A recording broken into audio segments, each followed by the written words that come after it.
So for me personally, this was the best control of the weekend. I loved watching this game specifically, and I love watching how Vancouver played it. We're gonna go over like some key points, but I loved how they played their defenses.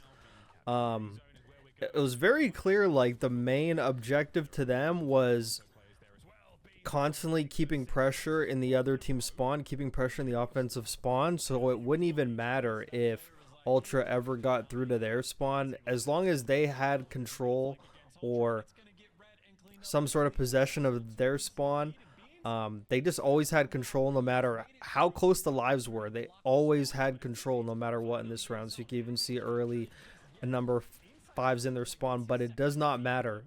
And just pay attention to mostly like this side of the map. You're going to see it more towards the end of the round. And I'm going to also highlight Hixie. I made a, or I mean, I didn't make a video personally about him, but I talked about him very recently. I think it was in the player tier list actually. Um, how he's just an S and D, or he's an SMG player who values his life, knows how to play his life. There are some instances, but I mean, it is with everyone, just every single player ever in the world, not even pro, just in general. There are moments of overheating and maybe chunks stuff you shouldn't. It's just the way it is. But he plays his life honestly better as an SMG than anybody in the league, and it's so refreshing to watch. Because even comparing him to most people, I mean, it's just night and day. And you'll even see how big of an impact he has back here in Useless. Not only is being in Useless the better thing on this defense, because you're spawning them far poolside, you're not spawning them close. They kind of have like a route they have to take. But he just stays alive for so long here. So we're basically just gonna watch him honestly. Like, just the way he played this was so good. He literally gets a kill, runs right back into the building. He's just staying alive, and it doesn't matter if he's not even interacting with anyone yet. If they even hop on a B, I mean, he's right behind them. And if they have to watch both the front and the back, I mean, it doesn't matter. You're gonna see him. He's just chilling back there for a long time. There's a guy on B. I mean, he actually didn't get that guy, but yeah, it's actually this guy that he gets right there. So like, he gets number 5 right there, instantly goes back. He kind of feels someone chasing him, so he goes back up top just to play it safe. He's watching his push. He knows the timings. He's just playing his life up here. And then he dies. And I remember watching that live, and I was like, that was the most useful life I ever seen. Just him roaming back there. And I thought they played that round very well. So even though Seattle Surge didn't win this round, I wanted to highlight it. And first, we're going to start with number 3. There were some good plays. They came very close to winning this round. They could have actually 3-0'd them. It was very unfortunate. But I want to start with Nasty's play and the importance to get in their back spawn. Because if you're in their back spawn on offense and defense, it's basically every control map, this map and protocol. Getting in their spawn basically dictates the map if you play it the right way. So he sneaks right by 2 guys. He definitely heard that guy for sure.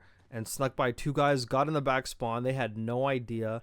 He's just in the back spawn. And then I want to show you how they set this up. So now he's in the back spawn. He definitely communicated that to his team. Like, hey guys, I'm in the back. So now they're going to set up for this B push. So off spawn number 1 and number 4. So Nasty's going to go up here. He's going to check the street just to make sure it's clear for his team to push up.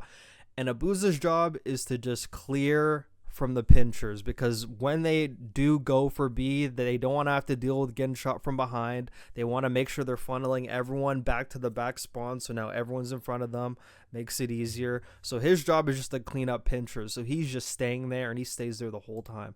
So first, Nasty checks the side, and now we're looking at 2. Just sits there, waits there, gets number 8, and then this is how you know teams are putting in time, because you would not see this from players who aren't pro players. And just the knowledge of knowing timing. So he gets the kill. He realizes probably gonna be another person around mid. So in order to like get that timing, he goes around and comes back to the spot he was, gets number 6, and now he knows everyone's gonna be on the front side. Number 1 died there, but he gets a close spawn anyway. And now they have 2 people on the point. I was thinking maybe they probably should have got 3 people on the point, and that would have probably, he probably could have won the game with the time. But I understand how he's going on the outside just to, play it safe and try to get kills while the other 2 cap it, but maybe they should just try to rush it and get 3 and just hope for the best. I mean, like, they had a trophy and everything, so maybe 3 could have capped it. But there's not really much that Nasty could do there. But if he had 3 people on there, because they end up getting 2 ticks, and I'm like, if they had a 3rd guy on that shit. I mean, actually think he probably was on that. He probably was on that. No, he wasn't. But yeah, they end up losing this round, but that was just a sign of things to come for the next offense that they had. All right, so we're going to highlight this defense by the amount of times they try to go to their back spawn. Granted, this is like the way most teams are playing it now, but I honestly like the way Seattle Surge did it, because their defenses never felt like they got out of hand at all. Like, the other team never really had a chance to get to B, or if like they did, it was not really that much pressure. So number 2, that's already like the first attempt in the back, and it was pretty early, and so many times Hicksy was trying to work this shit.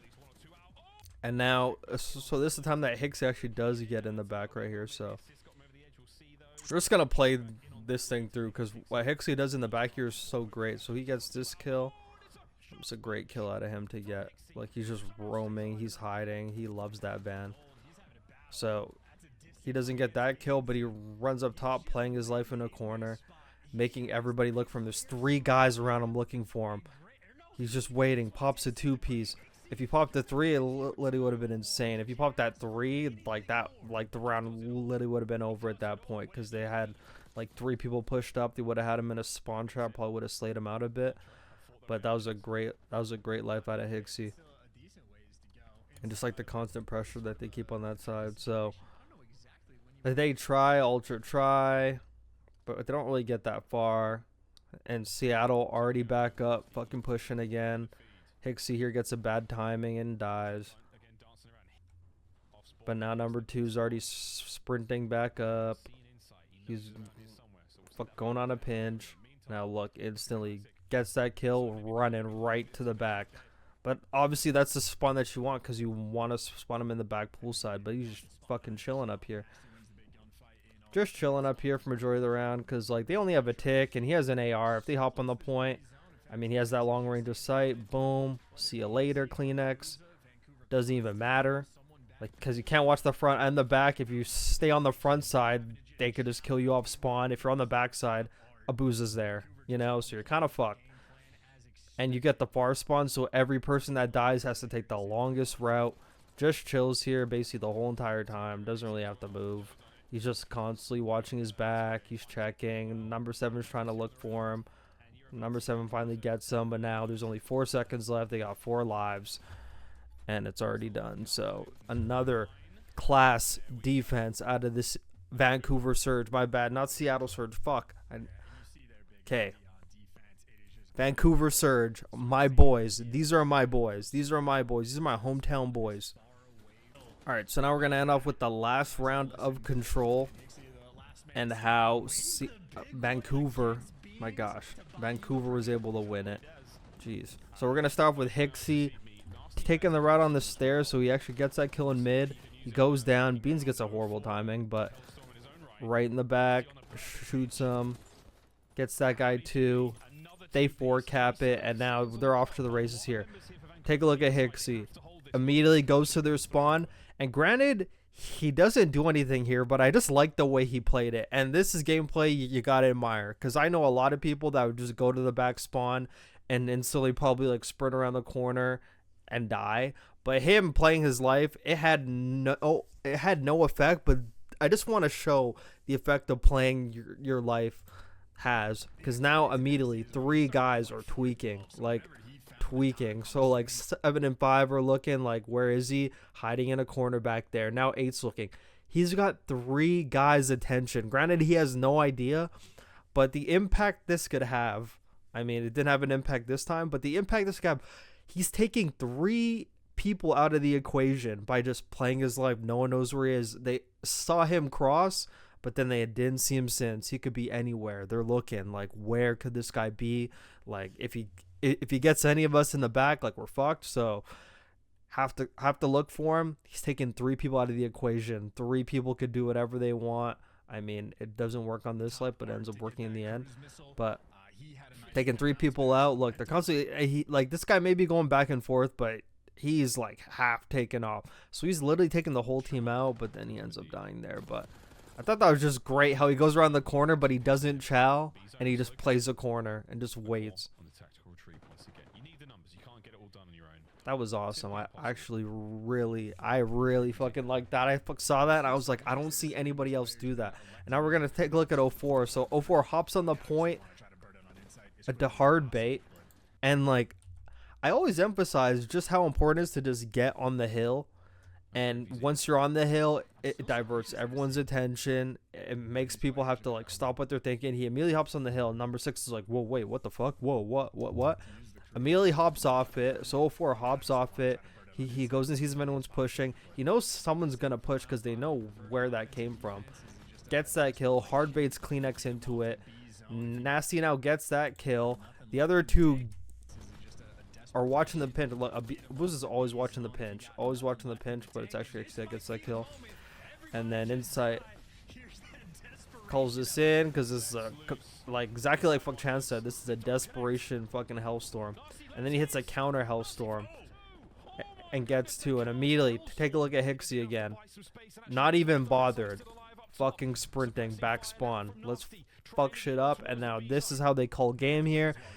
Does whatever he can to get in the back spawn, because it's more important, because there's so many people that would like cross to the back spawn, but if they see someone, oh, me have to get kill, you know. But he knows the bigger picture. Team player, smart player, knows how to play his life. Very good SMG that everyone underrated. Not me, because these are my boys. So Hixie gets that kill. Now he's in their spawn, plays his life. His whole team is now pushing up. And I even liked how he played it right here. Granted, he dies, and this is unfortunate because Beans gets a big 2 on these guys. But even him at this angle, watching this cross, this would have been perfect. If Beans didn't get this 2-piece, this was the perfect angle to be at. You have 2 guys on the hill. These guys have to fly at them. It would have been perfect. Like, this was perfect. I would not see a lot of pros even take this angle. Like, a lot of pros would be flying out the window or doing something.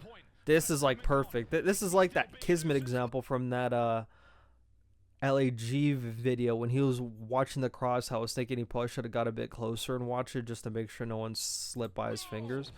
This is almost like that type of beat, like being close enough but still like far enough at the same time. But then yeah, but now like their lives are gone. Now there's only 4 lives left. They were very effective on the back spawn pushes, and now like they call game here. 04 catches that guy off guard, and now they just outnumber like the people, and they actually end up winning this. So it's even like a 3v2, but it doesn't matter. They're on the point. Joe's like, fuck, I gotta chow.